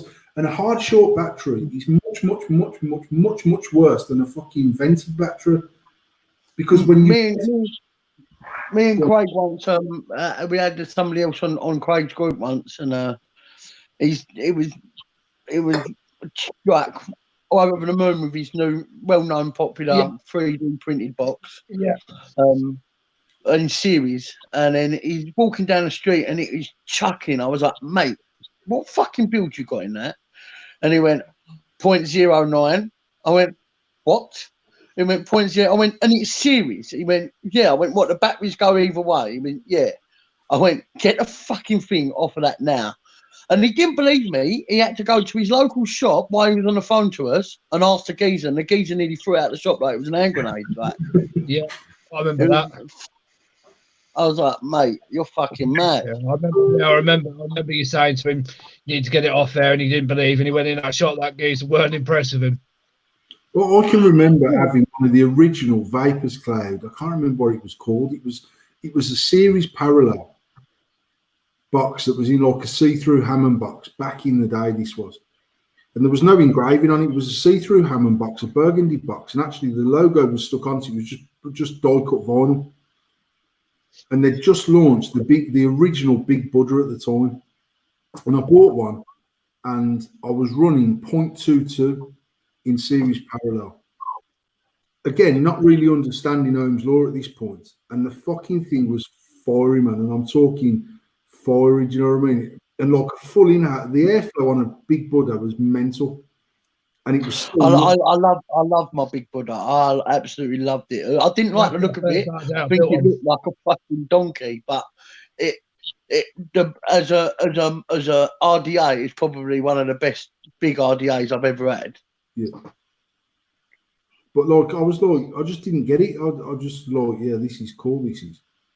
And then I remember going up to about 0.35 on it. And it was actually even better because it was more valuable. And like I said, the battery sag then does come into play massively. Like people dismiss battery sag, but it's a thing, and it does ultimately keep you fucking some idiots safe because they've got such a stupid, like your pal there running 0.09 on a series. He's probably getting nothing like 8.4 volts to that RDA. He might be getting as low as 6 or 7 volts down there. Which sort of, I mean, the production weren't that. It was just so fucking angry. Like, you know, like when we take it off, we just angry. Just take the RDA off. He was spraying it on the screen, and I was like, mate, you know, you've been building a lot longer than me. So like, you know, like I know, if you see something that fucking angry, that ain't what you should be running. I can remember we went through a stage on all the big vape groups, Mech Addiction included, where you would get removed off the group for promoting less than 0.1 on your build. Yeah. And people used to come on and do their fucking call out video. They'd be like, hello, my name's Paul, and I'm running this, and they'd fire it, and I'd be like, no way in a million years is that 0.01. And every cunt on the group was running 0.01. And I was like, mate, I'd inbox people saying, what build have you got on that? And he'd be like, 0.01. I was like, shut up. I said, listen, I'm not admin, man. What build you got on there? And he was like, 0.07. I was like, I can just tell how far it is that it's lower than what I mean, my first year of building, I probably, I averaged out every single build. That's what I aimed for, 0.07, if I'm honest, on a single. Purely because I like the hot vape. But it wasn't until later on I realised I was getting more production, like you say, out of a 0.1, 0.12. Yeah. And it was, I mean, and it weren't half as harsh. I mean, I do still like a hot vape, like we all do sometimes, but like, you know, I've worked out now that 0.12 is perfect for a single stack if you want to do some good clouds. See, I don't like a hot vape, but I like a warm vape. I like quite a warm vape, but too hot and I can't do it. So when I started taking my ohms up, I just started shutting my airflow down. Yeah. Because then you start to recreate the heat without the volatility of this battery that you're fucking running right on the edge of danger.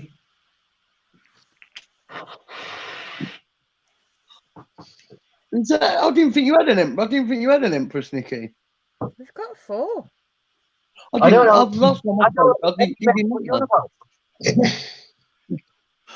Don't know. I don't know why. I didn't think you did. I'm always on this pod system.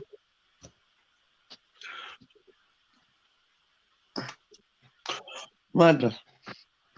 Are you using the sub-home mix less now, Nico? No.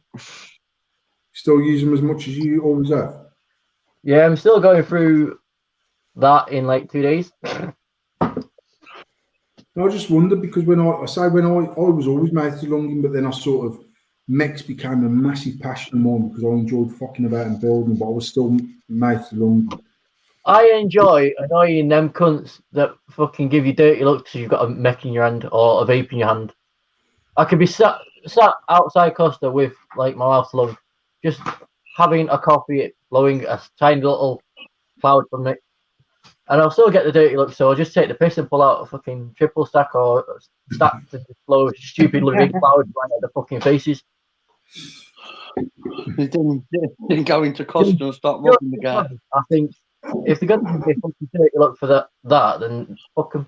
Oh, mate, you're right, mate. I love the anti-socialness of vaping sometimes. I mean, there's times for it that you shouldn't, but I don't give a fuck. I vape on planes, I vape on buses, trains. I will always anywhere I want to vape, but I don't sort of, like if I'm vaping on a plane, I'll take an inhale and I'll hold it in until when I exhale there's football coming out. I don't know. Same as me. I'll sit in the pictures vaping, but I will sort of vaping until it's disappeared. Yeah. I mean, that's what I try and do. Sometimes it don't work. Like when you take too much of a big go and you start coughing, and then like it comes out your nose. Popping hoops down. But then I grab my aspirin inhaler and pretend it's that because that comes out. How the fuck can you vape in a serum and not get caught? Well, it's all dark in there, mate. Very easy, don't have a fucking mod that light. No, Marlon, I'll get caught. Yeah, don't use one of them. It's like you're having a fucking disco every time. It's all about grass you up.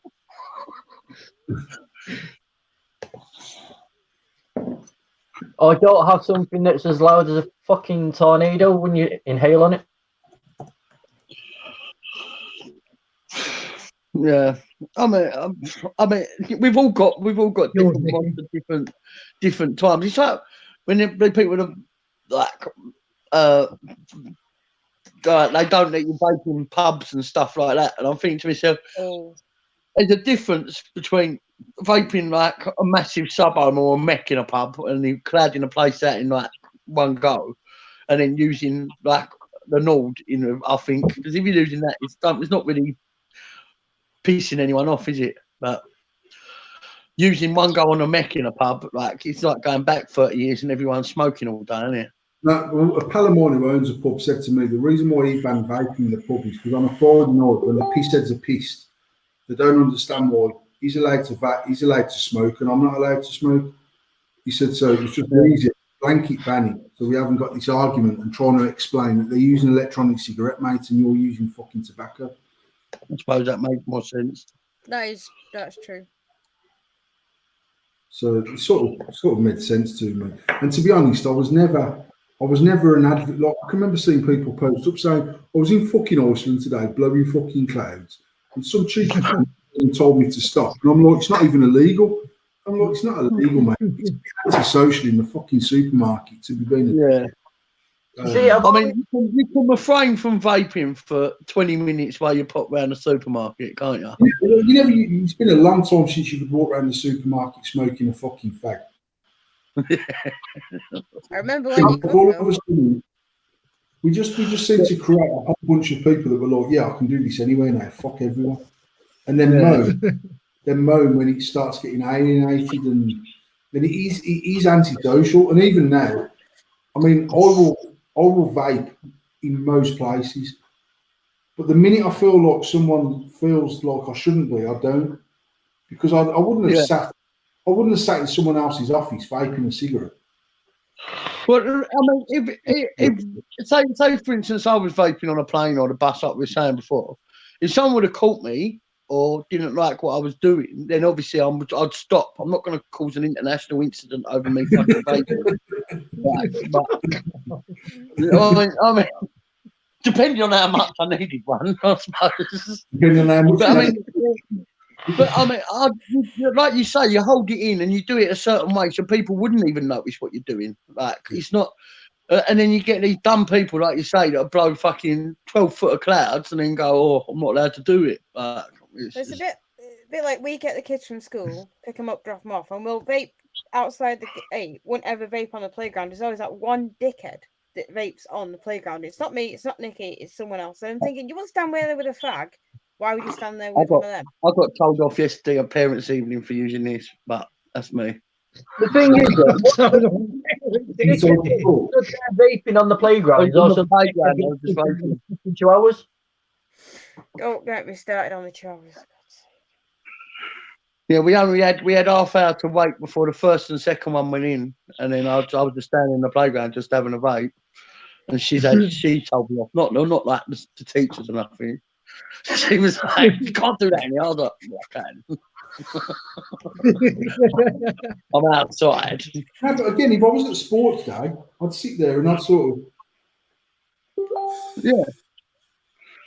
But I did at sports day as well. But then I did see people, a few other parents going over to the bush and having a fag in between the kids' events. So I always walk outside the gate in between events to just vape round the corner. I wouldn't vape on the actual premises. But... yeah, I don't like walking. I just turn around and take a big fucking. I just turn my back on and take a drawer and fucking blow it out and then turn back round. Job done. Yeah. If you we've all got different tools to be able to do it that less antisocial in them kind of sceneries, like the school and a hospital maybe. I mean, I still vape in a hospital. In fact, that's when I need a vape the most, when I'm in hospital. I think if you're really ill and you're in hospital, I think they'd have to wrestle it off you, to be fair. I've usually got about 7 or 8 different mouth to lungs. Yeah. Take one, mate. I've got another one. Right. Get you some cargo pants for Christmas, Adam. Oh no, I've got man bags. Oh. And you know, I've got a lipstick shade that'll match that. Huh? We have reached 10 o'clock.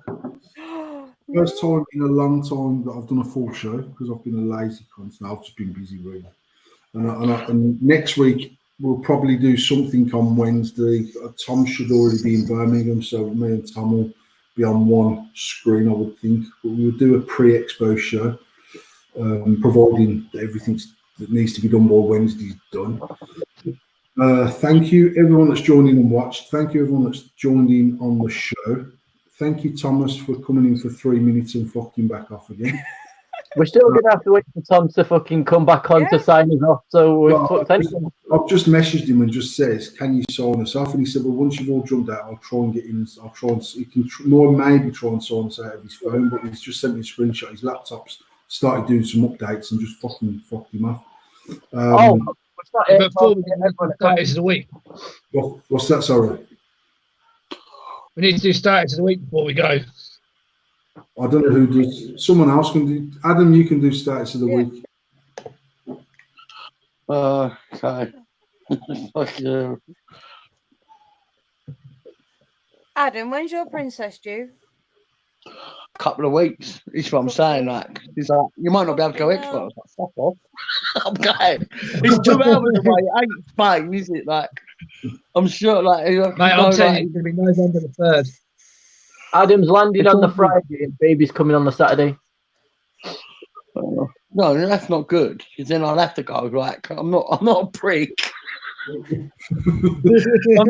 I'm just rolling the dice and hoping that she can just hold on for a couple of weeks. Yeah, well, it is during the month. During the month, but because she's having cesarean, she had to come in 2 weeks early or some shit. What's going on, Nikki? You got another device there? No. I've got that device. Might have another one. 1 minute. Yeah, I've got a dirtier and bits. I've got a cleaner over there.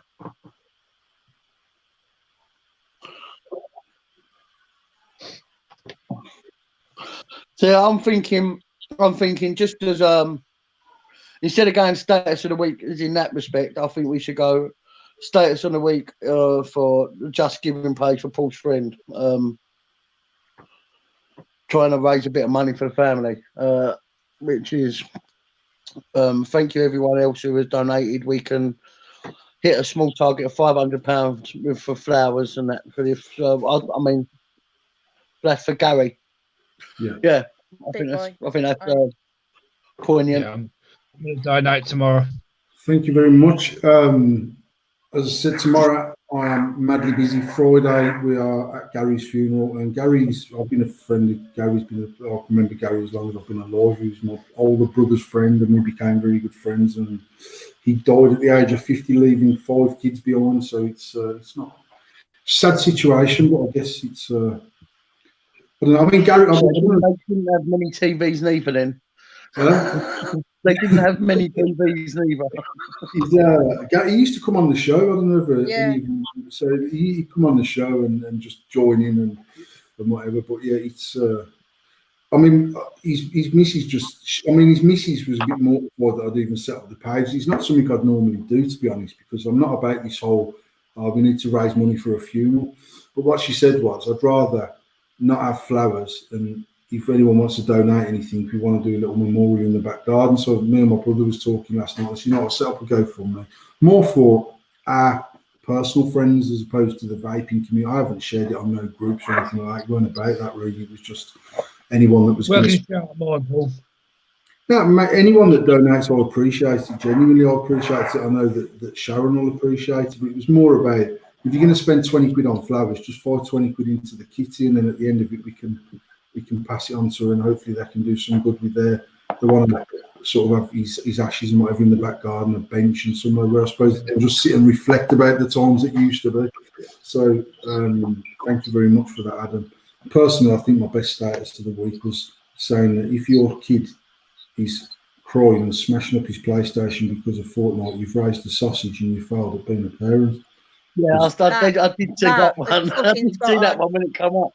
They was going nuts as well. There was some kids like proper losing their shit, but then there was adults doing it and all. Like, mate, I know.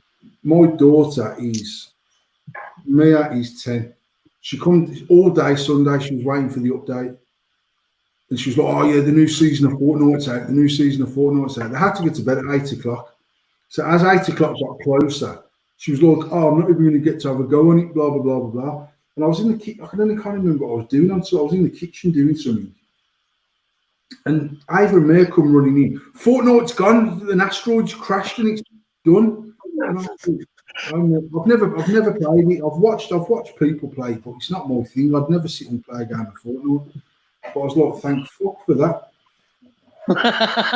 We can have a conversation. Mate, it's shocking. But then she come down yesterday. She got in from school yesterday. It uploaded and done its updates and whatever. So she was buzzing yesterday. It's back up and running. I did see a few parents saying, putting posts up saying shit like, "This Fortnite's going to have to come back on soon. It's the most I've spoke to my kid in a year and a half." I had people messaging me going, "Bro, you know, don't your kids play Fortnite? Yeah. If you put any V-Bucks on there, which is like the money that you put on there to buy different clothes for this pretend geezer." Yeah. And I was like, I ain't put no V-Bucks on there, and nor would I put V-Bucks on there, because I honestly don't understand why it makes the game any different, whether he's got a tracksuit on or a fucking pair of jeans and a hoodie. It's like mad. And he's like, "Nah, my son there spent like 250 quid on V-Bucks. Now it's all gone because the game's gone." And I was like, well, more cunt you for spending £250 on clothing for a fictional character. Your own needs school my mate's son, when I got my new phone, I got the Note 9 when it first came out, and he was handing me every single day because apparently I needed to get a code off this game. So because I got the Note 9, it's only a skin you can get with the Note 9. So for about a month, he was hassling me every day. And in the end, I was sitting in the car with him, so I've downloaded the game. I've got home, and the download was that fucking big, it's used up all my boxy internet. I went, "You little fucker, that's cost me 20 quid. Right, people. On that note, I am gonna sign off. I don't know. I ain't got a clue how to leave this. I guess I'll just fuck the screen off. But Yeah, we genuinely, just all leave. thank you everyone who's tuned in and watched. Thank you everyone who does watch. I will decide overnight in the morning what we're going to do about rules, and then I'll get something for you guys to post on it, and then we'll start. If I don't hear from you tomorrow, I hope you give Gary a good send off, mate. No, 100%. I'll be in touch tomorrow, mate. We need to get it moving, and we've got this weekend to sort of take advantage of and get some people lined up for the actual stage at the NEC. So I'll definitely be in touch tomorrow by hook or by crook. Thank you all. I will see you all next week, and I'm sure I'll be online over the weekend and stuff anyway. So. See you later. Bye. Bye. Bye.